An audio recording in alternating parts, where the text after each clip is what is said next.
ನಮಸ್ಕಾರ ಸ್ನೇಹಿತರೆ. ಭಾರತದ ಸ್ವಾತಂತ್ರ್ಯ ಹೋರಾಟದ ಇತಿಹಾಸದಲ್ಲಿ ಅನೇಕ ಮಹಾನ್ ನಾಯಕರ ಹೆಸರುಗಳು ನಮಗೆ ತಿಳಿದಿವೆ. ಆದರೆ ಕೆಲವರು ಶಾಂತವಾಗಿ ಧೈರ್ಯದಿಂದ ದೇಶಕ್ಕಾಗಿ ತಮ್ಮ ಜೀವನವನ್ನು ಸಮರ್ಪಿಸಿದವರು ಕೂಡ ಇದ್ದಾರೆ. ಅಂಥ ಹೃದಯಶಾಲಿ ಮಹಿಳೆಯಲ್ಲಿ ಒಬ್ಬರು ಉಷಾ ಮೆಹ್ತಾ.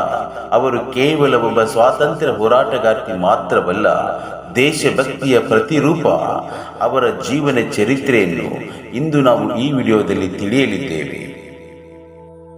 ಉಷಾ ಮೆಹ್ತಾ ಅವರು 1920 ಮಾರ್ಚ್ 25ರಂದು ಗುಜರಾತ್ ರಾಜ್ಯದ ಸರಸಾ ಎಂಬ ಸಣ್ಣ ಗ್ರಾಮದಲ್ಲಿ ಜನಿಸಿದರು. ಅವರ ತಂದೆ ಬ್ರಿಟಿಷ್ ಆಡಳಿತದಲ್ಲಿ ನ್ಯಾಯಾಧೀಶರಾಗಿದ್ದರು. ಆದರೆ ಬಾಲ್ಯದಿಂದಲೇ ಉಷಾ ಮೆಹ್ತಾ ಅವರಿಗೆ ದೇಶದ ಸ್ವಾತಂತ್ರ್ಯದ ಬಗ್ಗೆ ಅಪಾರ ಆಸಕ್ತಿ ಇತ್ತು. ಕೇವಲ 8 ವರ್ಷ ವಯಸ್ಸಿನಲ್ಲಿ ಅವರು ವಂದೇ ಮಾತರಂ ಎಂದು ಕೂಗಿ ಬ್ರಿಟಿಷರ ವಿರುದ್ಧ ಪ್ರತಿಭಟನೆಗಳಲ್ಲಿ ಭಾಗವಹಿಸುತ್ತಿದ್ದರು. ಅವರು ಬಾಲ್ಯದಲ್ಲಿಯೇ ಮಹಾತ್ಮ ಗಾಂಧಿ ಅವರ ಚಿಂತನೆಗಳಿಂದ ಪ್ರೇರೇಪಿತರಾದರು. ಅಹಿಂಸೆ, ಸತ್ಯ ಮತ್ತು ಸ್ವಾತಂತ್ರ್ಯದ ಆದರ್ಶಗಳು ಅವರ ಮನಸ್ಸಿನಲ್ಲಿ ಆಳವಾಗಿ ನೆಲೆಯೂರಿದವು. ಅವರ ಮನಸ್ಸಿನಲ್ಲಿ ಒಂದೇ ಕನಸು ಇತ್ತು: ಭಾರತ ಸ್ವಾತಂತ್ರ್ಯವಾಗಬೇಕು. 1942ರಲ್ಲಿ ಕ್ವಿಟ್ ಇಂಡಿಯಾ ಚಳವಳಿ ಪ್ರಾರಂಭವಾಯಿತು. ಈ ಚಳವಳಿಯು ಭಾರತದ ಸ್ವಾತಂತ್ರ್ಯ ಹೋರಾಟದಲ್ಲಿ ಒಂದು ಮಹತ್ವದ ತಿರುವಾಗಿತ್ತು. ಈ ಸಮಯದಲ್ಲಿ ಉಷಾ ಮೆಹ್ತಾ ಅದ್ಭುತ ಧೈರ್ಯವನ್ನು ತೋರಿಸಿದರು. ಬ್ರಿಟಿಷ್ ಸರ್ಕಾರವು ಸ್ವಾತಂತ್ರ್ಯ ಹೋರಾಟದ ನಾಯಕರನ್ನು ಬಂಧಿಸಿದಾಗ ಜನರಿಗೆ ಮಾಹಿತಿ ತಲುಪುವುದು ಕಷ್ಟವಾಯಿತು. ಆ ಸಮಯದಲ್ಲಿ ಉಷಾ ಮೆಹ್ತಾ ಒಂದು ಸಾಹಸಮಯ ನಿರ್ಧಾರ ತೆಗೆದುಕೊಂಡರು.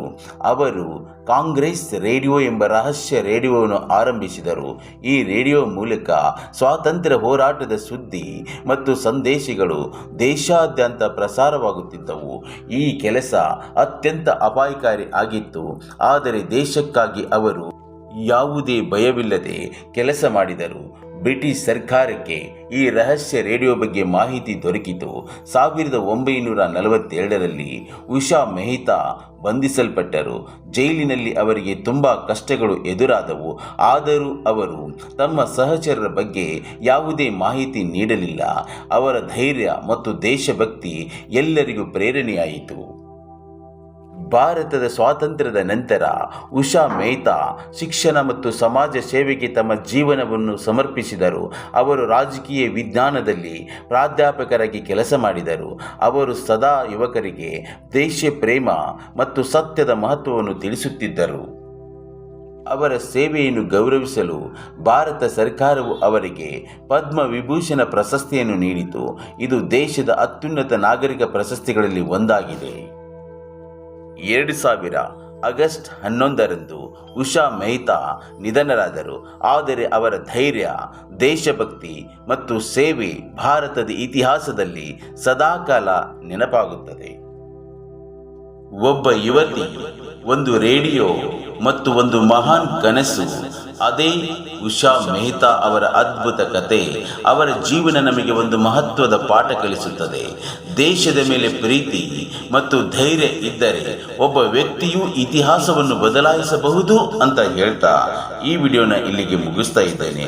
ಮತ್ತೊಂದು ವಿಡಿಯೋದೊಂದಿಗೆ ಸಿಗೋಣ. ಅಲ್ಲಿವರೆಗೂ ಎಲ್ಲರಿಗೂ ನಮಸ್ಕಾರ.